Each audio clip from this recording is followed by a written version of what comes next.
लगेच एकाचं ट्विट येतं, दुसऱ्याचा क्लिप येते, चौथ्याची क्लिप येते. हे काय कामराशी ठरवून चाललेलं आहे का कामराला तुम्ही सुपारी दिली आहे असा प्रश्न विचारण्याची वेळ या ठिकाणी आलेली आहे.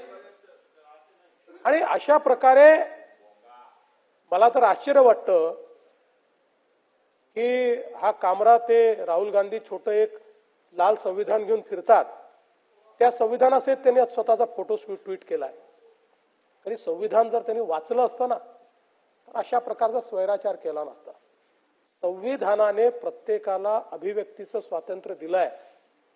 हे स्वातंत्र्य अबाधित आहे, हे अमर्याद आहे. तथापि त्याची मर्यादा काय आहे तर ज्या क्षणी तुम्ही दुसऱ्याच्या स्वातंत्र्यावर घाला घालता त्या क्षणी तुमचं स्वातंत्र्य त्या ठिकाणी मर्यादित होतं. ही मर्यादा ठरलेली आहे त्याची. आणि म्हणून तुम्हाला कोणाला अशा प्रकारे अपमानित करण्याचा अधिकार नाही आहे. ज्या प्रकारे त्यांनी हे अपमानजनक शब्द वापरले आहेत त्यांनी करावी ना, माझ्यावर करावी, शिंदे साहेबांवर करावी, आमच्यावर कविता करावी, आमच्यावर राजकीय व्यंग्य करावं, आम्ही टाळ्या वाजवून दाद देऊ.